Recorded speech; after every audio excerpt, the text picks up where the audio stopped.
ಮಲೆಮಹದೇಶ್ವರ ಬೆಟ್ಟದಲ್ಲಿ 5 ಹುಲಿಗಳಿಗೆ ವಿಷಪ್ರಾಶನ ಮಾಡಿದ ಪ್ರಕರಣಕ್ಕೆ ಸಂಬಂಧಪಟ್ಟಂತೆ ಹುಲಿಗಳಿಗೆ ವಿಷವಿಟ್ಟಂತಹ 3 ಪೊಲೀಸರು ಬಂಧಿಸಿದ್ದಾರೆ.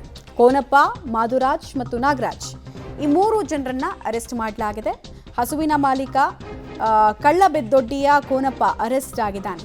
ಹಸು ಮಾಂಸಕ್ಕೆ ವಿಷವನ್ನ ಮಾಧುರಾಜ್ ಮತ್ತು ನಾಗರಾಜ್ ಬಂಧಿಸಿರ್ತಾರೆ. ಇನ್ಫ್ಯಾಕ್ಟ್ ಈ ನಾಗರಾಜ್ ಇದ್ದಾನಲ್ಲ, ಆತ ಮೊನ್ನೆ ಕೂಡ ಬಂದಿರ್ತಾನೆ. ಯಾವಾಗ ಈ ವಿಚಾರ ಎಲ್ಲ ಆಚೆ ಬರುತ್ತೆ, ಸ್ಪಾಟಿಗೆ ಬಂದಿರ್ತಾನೆ. ಆತನ ಕಳ್ಳಾಟ ಕೂಡ ಗೊತ್ತಾಗುತ್ತೆ ಪೊಲೀಸರಿಗೆ.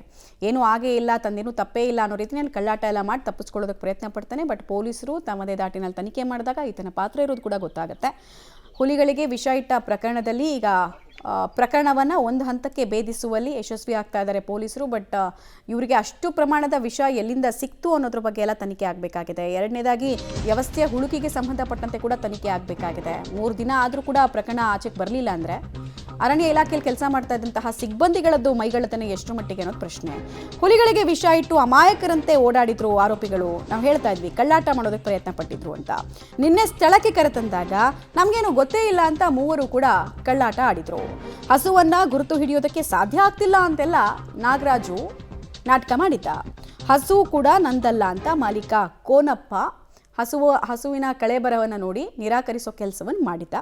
ಅರಣ್ಯ ಇಲಾಖೆ ಅಧಿಕಾರಿಗಳ ವಿಚಾರಣೆಯಲ್ಲಿ ಸತ್ಯವನ್ನು ಕೊನೆಗೂ ಕಕ್ಕಿದ್ದಾರೆ ಆರೋಪಿಗಳು. ಟ್ರೀಟ್ಮೆಂಟ್ ಕೊಟ್ಟು ವಿಚಾರಣೆ ಮಾಡಿದ ತಕ್ಷಣವೇ ಹೌದು ಸ್ವಾಮಿ, ನಾವೇ ವಿಷ ಇಟ್ಟಿದ್ದು ಅಂತ ಒಪ್ಕೊಂಡಿದ್ದಾರೆ.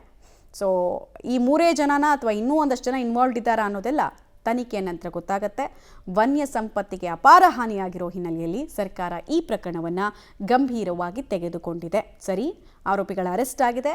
ನೆಕ್ಸ್ಟ್ ಪಾತ್ರ ಇರೋದು ಅರಣ್ಯ ಇಲಾಖೆ ಸಿಬ್ಬಂದಿಗಳು, ಅಧಿಕಾರಿಗಳ ವರ್ಗ. ಅವ್ರದ್ದೆಲ್ಲ ಸಸ್ಪೆನ್ಷನ್ ಯಾವಾಗ ಅನ್ನೋದನ್ನು ಕರ್ನಾಟಕದ ಜನ ನೋಡೋದಕ್ಕೆ ಬಯಸ್ತಾ ಇದ್ದಾರೆ.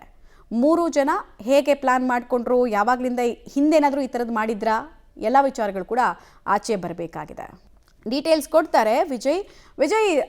ಈ ಪ್ರಕರಣದಲ್ಲಿ ಈಗ 3 ಅರೆಸ್ಟ್ ಮಾಡಿದ್ದಾರೆ. ಈ 3 ಜನ ಮಾತ್ರ ಇನ್ವಾಲ್ವ್ಮೆಂಟ್ ಅಥವಾ ಇನ್ನೂ ಉಳಿದವ್ರದ್ದು ಇನ್ವಾಲ್ವ್ಮೆಂಟ್ ಇದೆಯಾ? ಆಮೇಲೆ ಅಷ್ಟೊಂದು ದೊಡ್ಡ ಪ್ರಮಾಣದ ವಿಷಯ ಇವ್ರ ಕೈ ತಲುಪಿದ್ದು ಹೇಗೆ? ಅದ್ರ ಬಗ್ಗೆ ಎಲ್ಲ ಏನ್ ಮಾಹಿತಿ ಇದೆ? ಖಂಡಿತವಾಗಿಯೂ ಮಮತಾ, 5 ಹುಲಿಗಳ ಮಾರಣವ ಪ್ರಕರಣವನ್ನ ಅರಣ್ಯ ಇಲಾಖೆ ಪೊಲೀಸ್ ಸಿಬ್ಬಂದಿ ಭೇದಿಸುವಲ್ಲಿ ಯಶಸ್ವಿಯಾಗಿದ್ದಾರೆ ಅಂತ ಹೇಳ್ಬೋದು. ಇದೀಗ ಈ ಹುಲಿ ಸಾವಿನ ಪ್ರಕರಣಕ್ಕೆ ಸಂಬಂಧಿಸಿದಂತೆ 3 ಆರೋಪಿಗಳನ್ನ ಬಂಧನಕ್ಕೊಳಪಡಿಸಿದ್ದಾರೆ. ಮತ್ತೆ ಸ್ಥಳ ಮಹಾಜರನ್ನು ಕೂಡ ನಡೆಸಲಿಕ್ಕೆ ಮುಂದಾಗಿರ್ತಕ್ಕಂಥದ್ದನ್ನ ನಾವು ಕಾಣಬಹುದು. ಈ 3ರಲ್ಲಿ ಮಾಧುರಾಜು ಹಾಗೂ ನಾಗರಾಜು ಎಂಬ 2 ವ್ಯಕ್ತಿಗಳು ಕೂಡ ಒಂದು ವಿಷವನ್ನ ಕಲೆಕ್ಟ್ ಮಾಡ್ಕೊಂಡು ಬೇರೆ ಕಡೆಯಿಂದ ತಂದಿದ್ರು ಅನ್ನೋ ಒಂದು ಮಾಹಿತಿಗಳು ಕೂಡ ಸದ್ಯಕ್ಕೆ ಸಿಗ್ತಾ ಇರ್ತಕ್ಕಂಥದ್ದು. ಅವರೇ ಹೇಳಿರುವಂತ ಪ್ರಕಾರ ಇಬ್ರು ಕೂಡ ಒಂದು ವಿಷವನ್ನ ತಂದು ವಿಷಪ್ರಾಶನವನ್ನ ಮಾಡಿದ್ದಾರೆ ಅನ್ನೋ ವಿಚಾರ ಕೂಡ ಬಯಲಿಗೆ ಬಂದಿದೆ. ಈ ಒಂದು ಘಟನೆ ನಡೆದಿರತಕ್ಕಂಥದ್ದು ಕೂಡ ಜೂನ್ 23ರಂದು, ಅಂದ್ರೆ ಹುಲಿ ಯಾವಾಗ ಹಸುವಿನ ಮೇಲೆ ದಾಳಿ ಮಾಡ್ತೋ ಅದೇ ಸಂದರ್ಭದಲ್ಲಿ ಈ ವಿಷವನ್ನ ಪ್ರಾಶನವನ್ನ ಮಾಡಿರ್ತಕ್ಕಂಥದ್ದನ್ನ ನಾವು ಕಂಡು ಬರ್ತಾ ಇರ್ತಕ್ಕಂಥ ನಾವು ಕಾಣ್ಬೋದು. ಈಗಾಗಲೇ 3 ಕೂಡ ಸ್ಥಳ ಮಹಾಜರಿಗೆ ಕರ್ಕೊಂಡು ಹೋಗಿರ್ತಕ್ಕಂಥದ್ದು, ಮತ್ತೆ ಅವರಿಂದ ಇನ್ನೂ ಹೆಚ್ಚಿನ ಮಾಹಿತಿಯನ್ನು ಕೂಡ ಕಲೆಕ್ಟ್ ಅನ್ನ ಮಾಡ್ತಾ ಇರ್ತಕ್ಕಂಥದ್ದು ನಾವು ಕಾಣ್ತಾ ಇದೀವಿ.